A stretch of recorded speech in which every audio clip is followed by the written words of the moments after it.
let's see. Topic number 4. Helping your partner to pay Lobola.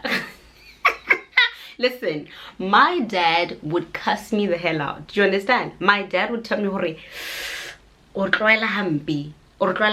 so you decided to fork out money for your own Lobola. Hey guys, welcome back to my channel. Another day, another sit down video, darling. So anyway guys, before I even get into the video, I'm wearing this cute onesie which I got this morning, and I was trying it on after I took a shower. I was like, oh my god, I actually feel cute.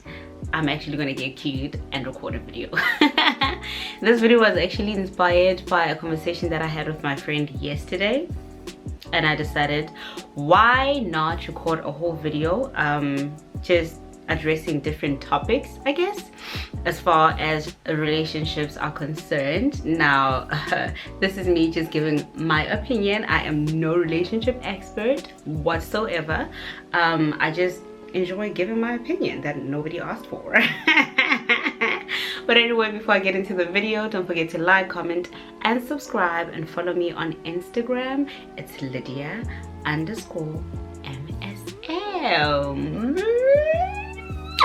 Now we can get into the video. Mjalo, relationships.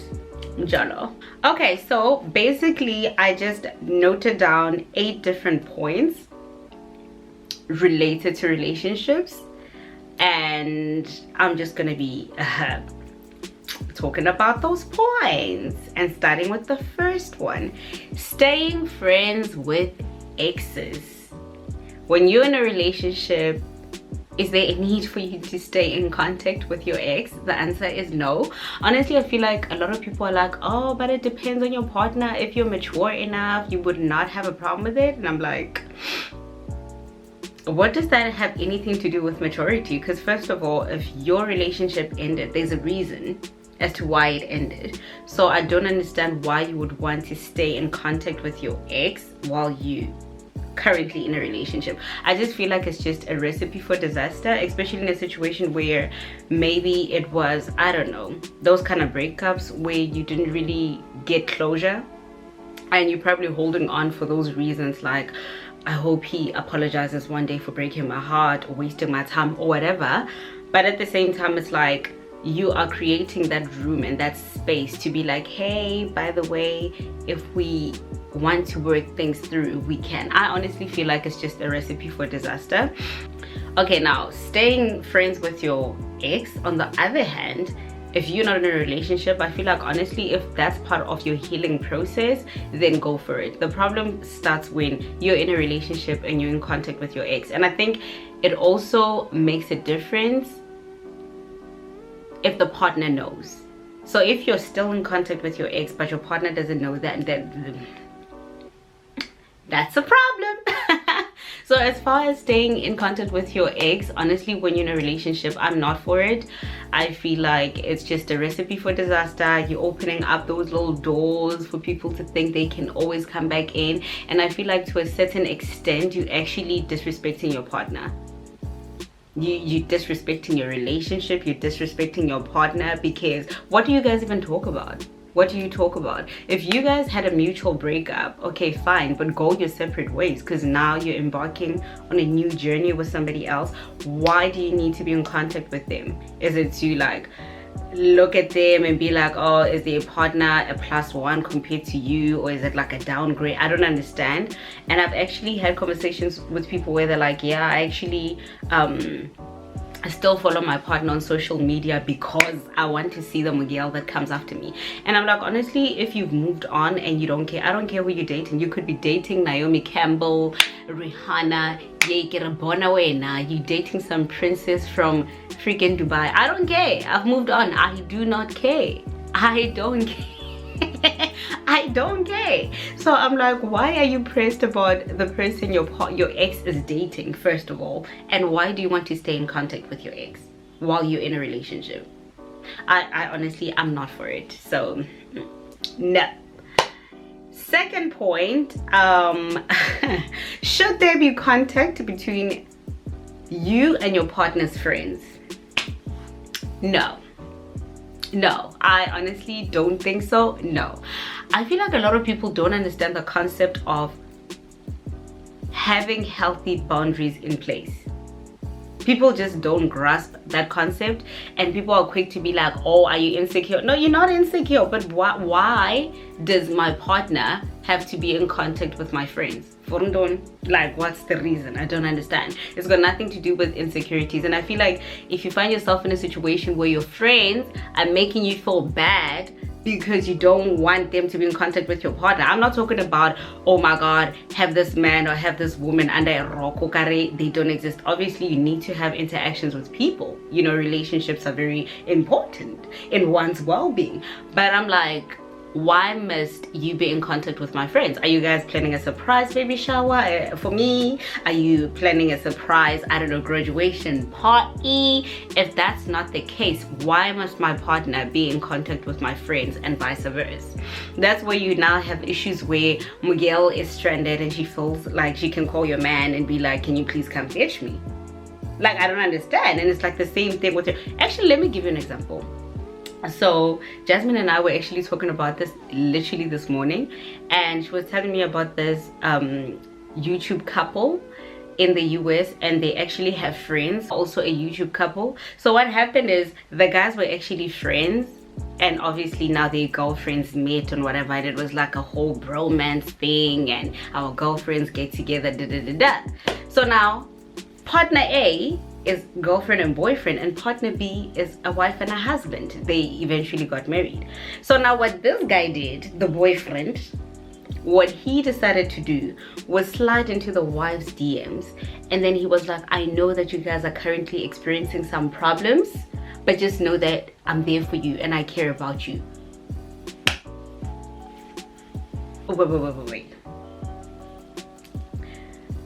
So your friend probably got a few things off his chest, telling you about how he feels about the current state of his relationship with his wife, and you saw it fit to actually slide into her DMs and be like, I care about you, know that I have a soft spot for you, if you ever want to talk, I'm just a phone call away. Why? Why? If there were boundaries in place, stuff like that would not happen. Honestly, I feel like stuff like that, like things like that wouldn't happen. And I wouldn't appreciate anyway my partner's friends calling me on some casual, no, just checking up on you for what? For what? And people are quick to be like, oh, insecurities are not healthy. No, not having boundaries in life is not healthy, because now the friend thinks they can call your man, and your man's friends think they can call you, and next thing you know, your man is out of town, and your friends think, his friends think they can come over to your house and you're chilling with them. You know that I heard I saw this one article about, it was not even an article, I think it was a tweet. No, it was not an article, that was like a separate thing, but it was a whole tweet about this girl talking about how guilty she feels because she slept with her man's friend. And people were like, how did that happen? And she said there's a day where the friend came over to their apartment and the boyfriend was not home. And this is a South African girl. This is South African Twitter, okay? And then the girl was saying that the boyfriend's man came to the apartment while the boyfriend was still out, and they were chilling there, and as they were chilling, one thing led to another, and they had sex. And I am just like, first of all, no. Because if there were boundaries in place, first of all, my man is not home. You're not going to come to our apartment. It's not even about I get happy, I feel like, oh my god, what if I slip or I get tempted, or no. It's just like, honestly, healthy boundaries are important in relationships, whether it's with your colleagues at work, with your partner, with your partner's friends, with your own friends, with family. Boundaries are very important. They're very important, and I honestly don't understand why this is even ever a big deal. It's like this other thing that I saw where it was a meme actually, and it was basically saying that, so you have a boyfriend, he lives in Fourways, and your homegirl decides to go clubbing, maybe where go Stones or wherever in the Fourways area. And then Miguel decides that, oh my god, she's stranded and she wants to get your man to go pick her up. And I'm just saying that it depends on the kind of friendship that you have. But honestly, with some people, it's like, did you go out without a backup plan of transport, knowing that you go into that area and my boyfriend lives there, and when I live backup plan when? Like that's just like weird to me. Like I would have to exhaust all my options before it even gets to that point. So honestly, we know, like, don't try to act. We know that girls are very messy, and same applies to guys. You probably went to that area and clubbed in that area knowing that on a backup plan, you know that my man lives 5 minutes away from that club. You didn't make any plans, no money for Uber, no money for nothing, and you know most Lydia's man can come and pick me up. Healthy boundaries are very important. So having contact with your partner's friends, absolute no. Absolute no. Oh my god, I feel like I have so many stories with regards to that, and it's got nothing to do with you not trusting yourself, not trusting your friends around your partner, or vice versa. It's just the fact of the matter is having healthy boundaries in place is very important.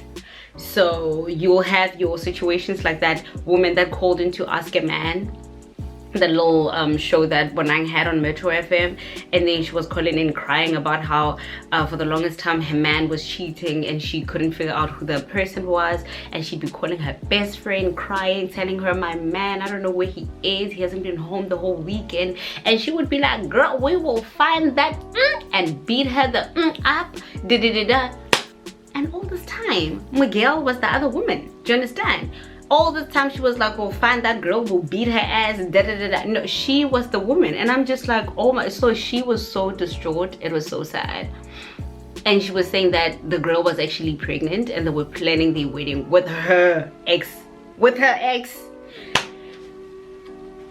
No, absolutely no. No. Okay, third topic, dating a partner with a child. Honestly, I feel like I've had these conversations like a ton of times with my friends. I feel like the whole concept of baby mama drama and baby daddy drama, people like drama in life, honestly, because I feel like these are things that can be avoided. Whenever you hear of people telling you about their baby mama drama or baby daddy dramas, it's honestly people who go out of their way to make sure they're gonna make your life a living hell after they've broken up with you. Do you understand? So it's like, if you are an adult, you're mature, and you guys can work out some co-parenting plan, it doesn't matter who your former partner dates after your relationship ended with him or her. It doesn't matter who they date. Do you understand? So the whole concept of the baby mama drama and baby daddy drama, I honestly feel like some people love drama and they're attracted to drama, and wherever there's drama they go. So no, honestly, dating someone with a kid is not the problem. The problem is those partners who feel like now they can use their kid as a little bait. Okay, I need you to call the kid, or no, you have another partner, I'm not gonna have my partner, my kid around you. Long story short is, I feel like dating a person who has a child is not the problem.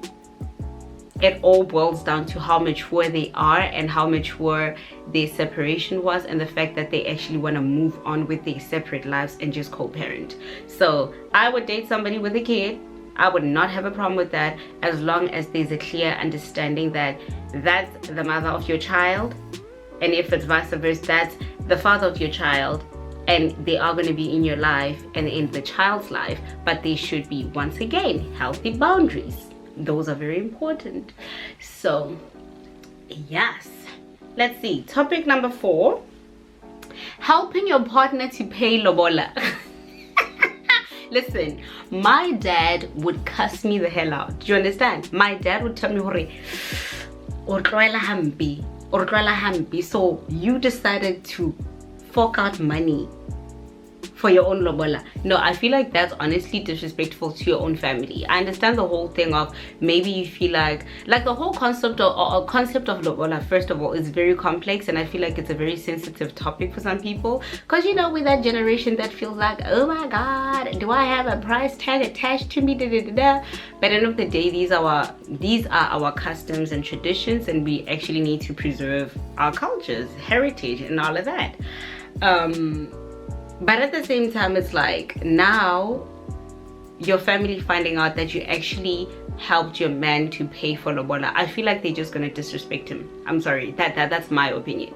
You know, out of all the conversations that I've had with my friends, I feel like honestly those are grounds for disrespect on your family side. They're gonna be like, Hasaba didn't Lobola, like he didn't even pay Lobola, you had to help him, like he's a half man. And like honestly, I feel like maybe it also has to do with your family as the woman, wrong, but honestly I don't feel like that's okay. I don't feel like that's okay. Yes, it's rather sad that now this is a curve on which we need to grade a man. Or okay, fine, are you able to pay Lobola? Because first of all, the whole concept of paying Lobola, the bride price, is to show the wife's family to a certain extent that you're more than capable of providing, being the provider, the head of the family, the head of the household. So it's like she had to cough out her own Lobola. No, it's one thing when you're talking about you living together and you're splitting bills. That's a totally different topic. But now the whole helping your man to pay Lobola for you, my dad would be disrespected. He would feel totally disrespected. That's a no. That's honestly one part of the relationship. That department is strictly for the man. And or maybe if you do help him out, just hope and pray and I don't know what, that they never find out. But I feel like it does not even matter. It's not about them finding out. It's just you helped your man to pay for your own Lobola. Do you understand? It's just like, I don't know. I don't know, girl. Okay, and the sixth one, no, it's actually the fifth one ties in with the fourth one. Splitting bills, or does the man run the house as far as finances are concerned? Honestly, I feel like this is the 21st century. You need to come up with, okay, this is me speaking myself. When I get married one day, I'm honestly grateful for the foundation that my parents set for me, and I feel like, you know, they gave me the right tools that I need in my own household with my husband and my kids. But at the same time, I feel like it's important for you to break away from family traditions, as in your own family, and then try to form new traditions with your own nuclear family. So I feel like if you grew up in a household where the dad was like, I'm gonna pay for everything and handle everything, you are a career woman. Do you understand? If women is independent, I have a problem with letting go of control of certain things in my life, especially the finances. So having a situation where a guy has to like come in and just like handle everything, I don't know, I feel like I'd be stripped of my powers to a certain extent.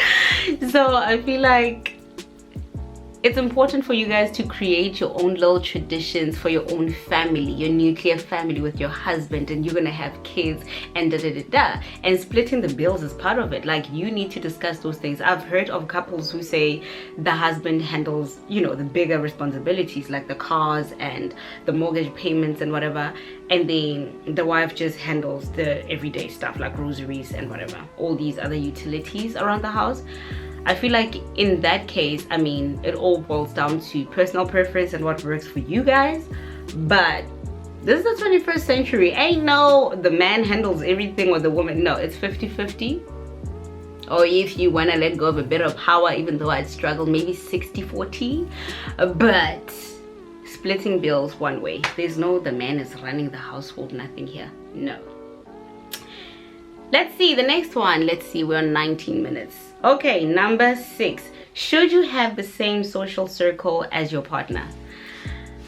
I don't know. I'm a little conflicted when it comes to this, because I feel like end of the day you are gonna hang out with your man's friends and vice versa, but at the same time it's like, do you really want to be that cliquey? Like, you know, those people who lead a couple, it's like 6 couples, now it's 12 people going on a vacation and booking a whole house. I don't know, I feel like there's just bound to be drama. Maybe it's just me, but I feel like there's bound to be drama. So honestly, I feel like, yeah, having the same circle as your partner, or being in the same social circle, it's okay to a certain extent. I'm one person who's very selfish. When I'm in a relationship, I want my man all to myself. Maybe that's not healthy. Maybe that's why I go through it after my breakups. Nah? Yeah, maybe I need to cut that out. But honestly, no, I want my man all to myself. So if we see our friends, at least, I don't know what, not once a week, that's too much. You understand? Maybe twice a month, you know, at a social gathering or whatever. But not to a point where you guys are just fused together and it's like the partners doing everything together. You go for dinner as a group, you go on vacations as a group, you go, that's too much. I can't deal with that. So being in the same social circle as your partner, it's okay to a certain extent for me personally, because I feel like, once again, healthy boundaries. Like, you want to miss people. Do you understand? You want to miss people. Like, I would hate for it to be tradition for me to know, okay, every weekend we're going to host a braai, or if we're not hosting a braai, we're going to somebody else's house. Like, I wouldn't like that at all. So being in the same social circle as your partner, it's okay, it's healthy, you know, but to a certain extent. There must be a level where you're like, okay, you need to be able to gauge yourself and be like, this is a little bit too much, this is a little extra, this is a little excessive, we need to reel it in a bit. But other than that, I honestly feel like it's actually healthy, you know. Boundaries. Number 7, meeting your partner's family. Honestly, when it comes to this one, I'm just like, I used to be that person that used to think, by virtue of meeting your partner's family, you've cemented your role and position in their life. I mean, obviously that was the naive Lydia, but honestly, after having had that experience, I don't think I would wanna meet my partner's family. Not at least for the first, I don't know, 2 to 3 years of our relationship, whatever, I don't know. It was just too much. Like, it was too much. My past relation, like, it was just too much. You know, getting to a point where you know the family, you know the grandmothers, the extended family member. You're as good as the wife, Mara. May your ring. That's the only thing that's missing. So it's like, once the relationship ends, you're not just breaking up with this person that you're dating, you're breaking up with their family. And it's like you formed, you know, relationships. And even though you try to do the whole, but it doesn't have to impact your other relationships, but it's like, end of the day, they're his family. These are not your friends. This is not your family. These are not your family members. They're his family. So it's just a tricky one.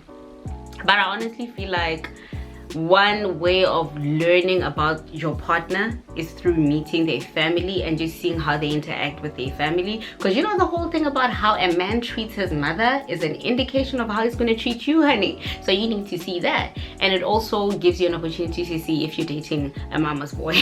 Because, girl, we don't want that. We don't want that, girl. So I feel like, as far as meeting your, I don't know.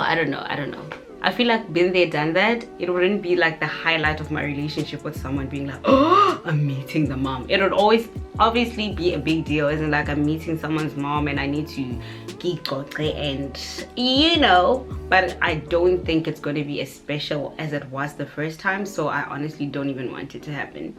Maybe if it's coming to a point where you feel like you want to take our relationship to the next level, you're thinking about it, and now you feel like, oh, you just want to like incorporate me slowly into the family structure, and you want to see me interacting with your family, and let like, do I get along with them? Am I gonna have a problem with your siblings? Am I gonna have a problem with your mom? Because those things do happen. But at the same time, I'm like, I'm not really, no. No, so I don't know. The whole meeting your partner's family part, I'm 50-50, girl. I am 50-50. And the last one I feel like is a little heavy. Marrying someone on their deathbed. Honestly, this was sparked by a conversation that I had with Jasmine. And allegedly, I don't know if that's the truth, I don't know if that's the case, but people are saying that Chadwick, you know, the Black Panther guy, he actually married his wife on his deathbed. I'm not, allegedly. But my thing about it now is, that's a very tricky one. You know, that's a very tricky one. And I personally thought long and hard about it, if the roles were turned, I wouldn't want to put that amount of pressure on someone. I feel like that's very unfair. Like if I'm on the deathbed, I wouldn't want you to feel compelled to marry me. Oh God, this is like a test of your loyalty, or I don't know what it is, but it's like you marrying someone and honestly like death is looming and you know that they are gonna die. So this is not gonna be your life partner. So you're like tying yourself to this person legally before they pass away. I feel like knowing that you love the person as much as you love them should be enough. I just don't understand the concept of, I don't get it. I personally wouldn't do it, and I wouldn't want to put that amount of pressure on somebody, like marry me before I die. So this was like a very hectic discussion and conversation that I had with Jasmine, and I was like, honestly, I thought about it. I was like, would I do that? Like, would I do that? I love you, we've been together for like 4 or 5 years, we never got married, you're about to die, and I'm marrying you on your deathbed. It's like, all these years, why didn't you marry this person? Was it the whole thing, you guys know that you love each other and that's enough? You don't need, you know, the ring to be a token of, oh my God, this is how much we love each other. So if that's the case, why do you want to tie yourself and bind yourself to this person who's about to pass away? Like, this is a conversation that we're having, and honestly, like, we started having the conversation after his passing and those things started popping up, but I was like, okay, I don't know if there's any truth to it. But when you think about it, it's like, would you do that though? Would you do that? It's a very tricky one, but honestly I feel like I wouldn't. Who is that? Anyway guys, I am sorry if that was a little heavy and dark for you guys. I hope it wasn't. This thing already has a hole and I just bought it today. You see now, this already has a hole. Yeah, anyway guys, don't forget to like, comment and subscribe, and follow me on Instagram. It's Lydia_MSM, and I will see you in my next video. I'll see you guys in my next video. Goodbye. I loved my look today. It's so cute.